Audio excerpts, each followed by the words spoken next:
누구 손을 잡고 살까라고 하는 제하에서 오늘 말씀을 함께 나누며 은혜를 받고자 합니다. 오늘 본 말씀에 보면 이 아하시아가 왕위에 등극하게 되는데 그건 자기가 정말로 잘 준비해서 왕이 된 것이 아니고 될 사람이 없어서 자기 한 사람 밖에는 유다의 왕으로 적통을 이어갈 사람이 없기 때문에 모든 백성들이 이 아하시아를 어떤 면으로는 그냥 울며 겨자 먹기로 세운 거예요. 이런 생각을 해볼 수도 있을 것 같아요. 블레셋과 아라비아 연합군이 쳐들어왔을 때 다 점령하고 있던 그 부대가 이 아하시아만 남겨놓고 다른 형제들은 다 죽여버렸어요. 다 죽여버렸어요. 근데 이 다른 형제들은 그나마 그 적들과 싸우려고 했던 것은 아닐까 하는 그런 생각도 있고, 그냥 무차별적으로 그냥 적들이 다 죽이는 가운데 그래도 하나는 남겨놔야지, 그리고 그냥 별 충격을 주지 못할 것 같은 그냥 아하시아를 남겨놓은 겁니다. 그리고 다 떠나가고 난 이후에 이 아하시아가 왕이 될 때 나이가 41세다 뭐 이렇게 얘기를 하는데 42세라. 근데 이거는 맞지 않는 거예요. 왜냐하면 자기 아버지 나이가 40세 죽었는데 어떻게 41세겠어요? 말이 안 되잖아요. 근데 같은 내용을 다루고 있는 열왕기에 보면 22세에 등극했다라고 그렇게 얘기를 하고 있는 걸 보면 이건 필사자의 오류였다라고 그렇게 보는 게 모든 학자들의 한결같은 생각이고, 그냥 거기에 조금 더 이해를 좀 돕는다고 하면 여기 42라고 하는 그 숫자는 아합 왕조가 세워진 지 42년이 되었다. 그러니까 이건 북이스라엘의 어떤 그런 왕조를 따라 이 아하시아가 등극한 횟수를 그렇게 적은 것일 것이다 라고 그렇게 얘기를 하고 있습니다. 그게 꼭 맞다고 볼 수는 없지만 만약에 그렇다고 하면 이 아하시아는 등극하는 그 순간부터 이는 유다 왕이 아니라는 거예요. 만약에 필사자가 의도적으로 그렇게 아합 왕조의 어떤 그 연한을 생각하면서 이 숫자를 적었다고 하면 이 아하시아는 유다의 왕이지만 실제는 유다 왕이 아니라 북이스라엘에 속한 그런 왕으로 취급해 버린 것은 아닐까 하는 생각을 해보는 거예요. 근데 왜 그렇게 생각을 하느냐 하면 이 아하시아는 그래도 22세에 등극했으면 웬만큼 다 자란 성년이잖아요. 그럼 모든 것을 다 판단할 수 있고 자주적으로 모든 것을 끌어갈 수 있는 그런 나이였는데도 불구하고 이 아하시아는 처음부터 북이스라엘과 손을 잡아요. 북이스라엘과 손을 잡는 겁니다. 그러면서 그 손을 잡기에 원활하게 하기 위해서 아하시아는 아예 시작부터 아합의 길로 행하였다. 아합의 길로 행하였다.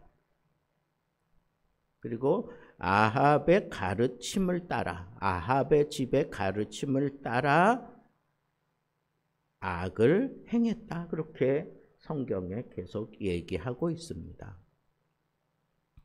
그러면 아합을 따랐다. 아합의 길을 가르침을 따라 그렇게 행했다라고 하는 것은 틀림없이 우상을 따랐다는 얘기입니다. 그러니까 우상을 철두철미 의지하면서 시작했다는 거예요.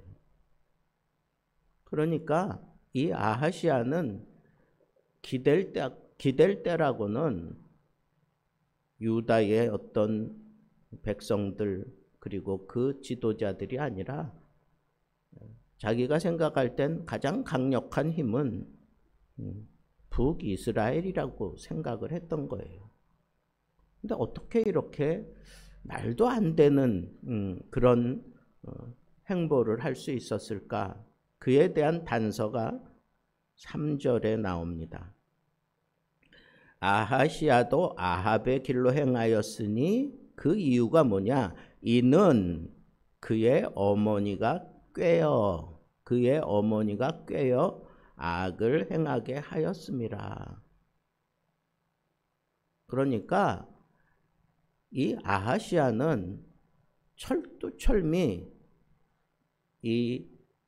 그의 어머니 아달랴 그 치마 폭에서 자라났던, 오늘날로 얘기하면 마마보이 같은, 어머니 말이라면 무조건 따라야만 되는 아주 그런 관계를 형성하고 있었던 사람이다 라고 생각할 수 있습니다. 그런데 이 아달랴는 정말 이 대장부예요. 여자지만 대장부입니다. 이제 그 내용을 우리가 이제 내일부터 또 살펴보겠지만 이 아달랴는 아주 걸출한 대장부예요. 어쩌면 이런 아달랴가 유다의 핏줄을 타고 태어났으면 유다의 역사가 달라졌을지도 모르겠어요. 그럴 정도로 아주 기질이 정말 장부 기질이었어요. 그와 같은 단서를 어디서 찾느냐 하면 2절에 보면 오므리의 손녀다. 그래. 오므리의 손녀. 북이스라엘이 여러 차례 왕조가 달라지지만 가장 강력했던 왕조, 근동 지역에서 부들부들 떨만한 그런 혁혁한 그런 정복력을 가지고 이름을 떨쳤던 왕조가 바로 이 오므리였습니다. 그러니까 오므리의 왕조, 그 오므리의 손녀란 말이에요. 오므리의 손녀. 근데 이 아달랴는 실제로 누구의 영향을 가장 많이 받았겠어요? 자기 어머니예요. 자기 어머니 이세벨의 영향을 받으면서 그렇게 자라다가 여호사밧의 며느리가 된 거지요. 그러니까 유다 땅에 들어와서 이 경건한 그 왕궁을 완전히 우상으로 이렇게 뒤덮어 버릴 만큼 아주 치밀하고 그리고 아주 계획적이고 아주 영향력 있게 사람들을 컨트롤해 가면서 북이스라엘의 그 문화적인 가르침을 유다 왕궁에서 거침없이 펼쳐나갔던 사람이 바로 이 아달랴입니다.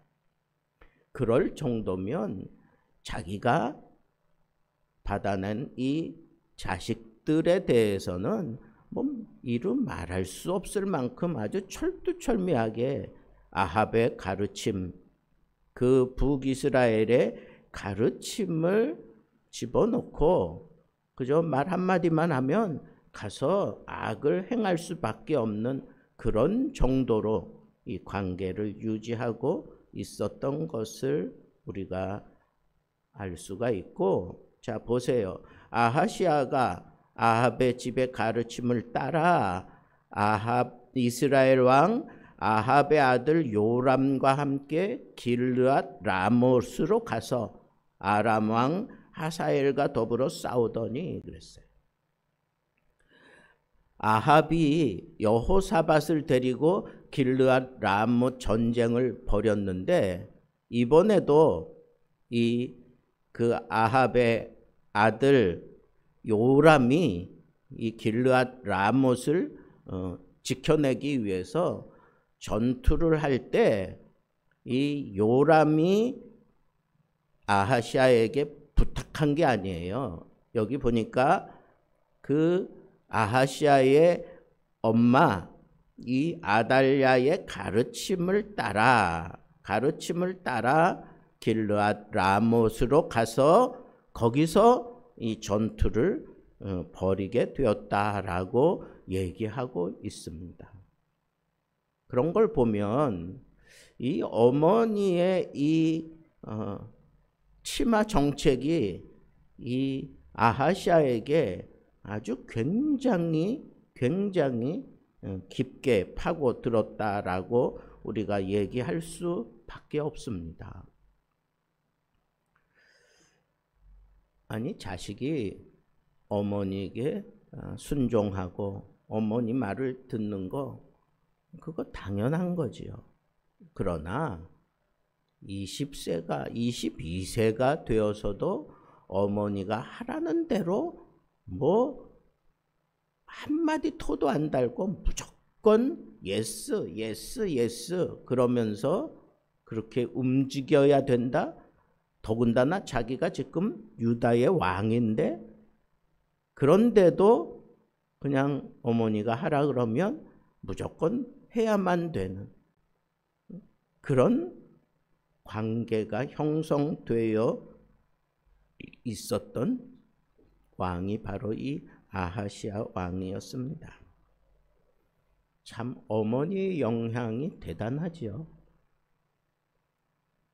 어머니의 그 무릎에서 경건한 세상을 지배할 수 있는 사람도 만들어지고, 어머니의 이 무릎에서 이처럼 아하시아처럼 정말 세상에 없는 그런 쫄장부도 만들어지는 것이 이 어머니의 무릎이에요. 이 부모 세대의 영향을 받고 자랄 수밖에 없는 게 자식이기 때문에 이 아하시아는 참 어떻게 보면 세상 사람들의 말을 빌리면 참 서글픈 인생을 가지고 태어났고, 서글픈 그런 상황에서 왕이 되었고, 서글픈 상황에서 북이스라엘과 함께하며 자기의 정치를 펼쳐갈 수밖에 없었던 그런 사람이 바로 아하시아였다라고 생각이 듭니다. 그런데 이 아하시아가 북이스라엘의 왕 요람과 더불어 가서 전쟁을 하다가 수세에 몰리게 되잖아요. 그런데 그 수세에 몰리게 되었을 때 요람에게 아주 철저하게 그렇게 붙어 있으려고 하는 그런 모습을 보여요. 요람도 지금 부상을 당해가지고 숨어 있는데, 아니 그 정도 됐으면 자기가 유다로 돌아오던가 그러지, 끝까지 또 요람에게 잘 보이려고 요람을 또 찾아가요. 이스라엘로 방문을 하러 갑니다. 그런데 그때 하나님께서 이 예후라고 하는 사람을 기름 부어 세워서 이 아합 가문을 완전히 멸문시키는 그런 역사를 일으키게 됩니다. 그래서 이 아합 가문이 완전히 멸문되도록 하나님이 세우신 예후를 통해서 이 요람도 그리고 이 아하시아도 완전히 거기서 죽고 맙니다. 저는 오늘 말씀을 통해서 아주 몇 가지 중요한 그런 생각을 하게 되는데, 그 첫째가 뭐냐? 내가 누구의 영향을 받고 자라났는가 하는 것을 아주 면밀하게 자기 자신을 한번 직시해 보는 그런 시간이 꼭 필요하다는 거예요. 상담에서도 인생 그 라이프 사이클을 뭐 한번 이렇게 적어보고, 내가 누구에게 어떤 영향을 받으면서 오늘의 내가 되었구나 라고 하는 것을 한번 들여다보게 합니다. 그리고 난 다음에 내 생활 패턴이 왜 이런 패턴이 되었는가, 그것을 스스로 깨닫게 만들어요. 손자병법에도 그런 게 있잖아요. 적을 알고 나를 알면 그 싸움에서 이긴다는 거예요. 근데 이 아하시아는 자기를 들여다볼 수 있는 그런 시간조차 없었어요. 그냥 어머니의 영향권 안에서 살다가 그것 때문에 그냥 죽은 거예요. 1년 만에 왕으로서의 이 모든 그런 행적은 끝나고 말아버립니다. 그런데 그가 왕이지만 이 아하시아는 자주적으로 행한 게 아무것도 없어요.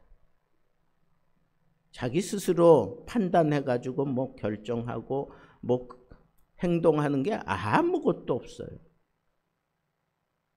다 엄마가 심어놓은 아합 집에 그 가르침을 따라 그대로 행하고 있었어요. 저는 이게 우상의 가장 무서운 점이라고 생각하는 거예요. 우상을 받아들이고 우상의 가르침을 따라 사는 그런 존재가 되면 이미 그 사람은 말릴 수 없는 사람이에요. 그냥 우상이 그 마음속에서 충동질하며 지시하는 대로 살아갈 수밖에 없는 게 그게 아하시아의 현실이었어요. 그래서 그는 그냥 그대로, 다른 뭐 패턴이 없잖아요. 그냥 그대로 누군가 계속 잡으려고만 하는 거예요. 누군가 계속 잡으려고만 하다가 그냥 죽어버리고 말았습니다.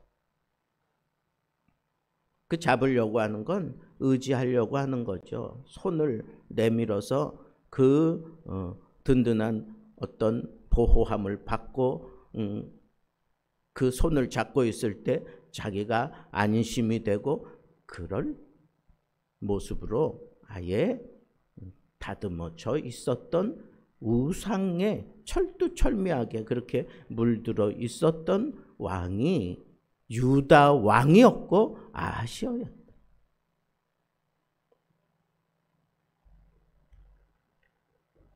그래서 이거는 해결할 길이 없다 생각하니까 하나님께서 예후를 기름 부어 세워서 이 우상으로 그냥 완전히 화려함을 누렸던 아합 가문을 완전히, 그 왕조를 완전히 끝내버리고 말잖아요. 그때 그 아합 왕의 영향을 받고 유다 땅에서 그렇게 자라났던 이 아하시아마저 그 영향권에 들어와 있을 때 거기서 절단당하고 말았던 거예요. 한마디로 얘기하면 그는 요람을 도와서 전쟁에 임했다가 요람이 상처 입고 누워 있을 때 그를 또 쫓아가는 거예요. 더 안전한 길은 유다로 돌아오는 길인데 또 그쪽으로 쫓아가서 거기서 아주 위급해지니까 또 사마리아로 도망갑니다. 근데 예후가 끝까지 쫓아가서 그를 잡아내서 처형시키고 맙니다. 끝까지 무언가를 잡고 가야 되는데 그가 손을 내민 곳마다 다 우상과 그냥 결탁되어 있는 것밖에는 찾는 게 없었던 왕이 바로 이 아하시아 왕입니다. 그 결과가 뭐예요? 한마디로 얘기하면 객사한 거예요. 객사한 겁니다.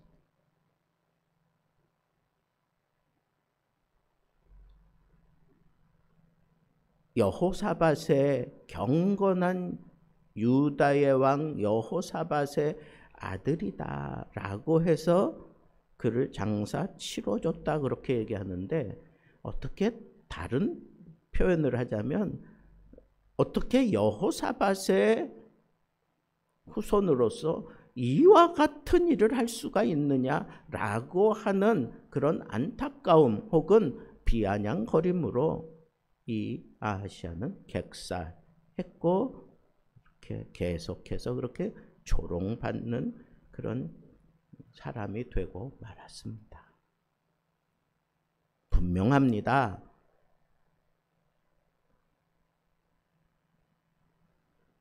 우상은 가르침을 통해서 깊게 인간들 마음속에 파고든다는 거예요. 그래서 우리는 정말 이 우상을 정말 철두철미하게 우리가 막아내지 않으면 조금이라도 틈을 주고 있으면 언제 어떻게 나에게 파고 들어와서 나에게 우상의 문화를 그렇게 깊게 그렇게 그늘지게 만들어 놓는지 알 수 없을 정도로 아주 무섭게 파고드는 게 우상입니다. 그러니까 우리는 정말 하나님의 말씀을 붙들고 하나님의 그 시각에서 내 마음속에 내 삶의 자리에서 우상의 그림자도 생기지 않도록 철두철미하게 끊어내지 않고는 내 자식에게 파고들지 못하도록 철두철미하게 막아내지 않고는 이 우상을 우리가 대처할 길이 없다라고 하는 이 사실을 생각하면서 보세요. 이 아하시아는 계속해서 자기를 안전하게 붙들어 줄 수 있는 그런 대상을 찾아서 계속해서 손을 내밀고 있다가 죽었어요. 주님이여 이 손을 꼭 잡고 가소서. 약하고 피곤한 이 몸을. 여러분, 우리가 붙잡아야 되는 손은 주님의 손이에요. 주님의 손 거기에 붙들려 있으면 우리는 폭풍의 흑압 속 그 어떤 괴로움과 그 어떤 심각한 상황 속에서도 나는 안전함을 누릴 수 있고 나는 승리할 수 있습니다. 누구 손을 잡겠습니까? 우상 나부랭입니까? 아니면 나를 위하여 피 흘려 죽어주신 예수 그리스도의 손입니까?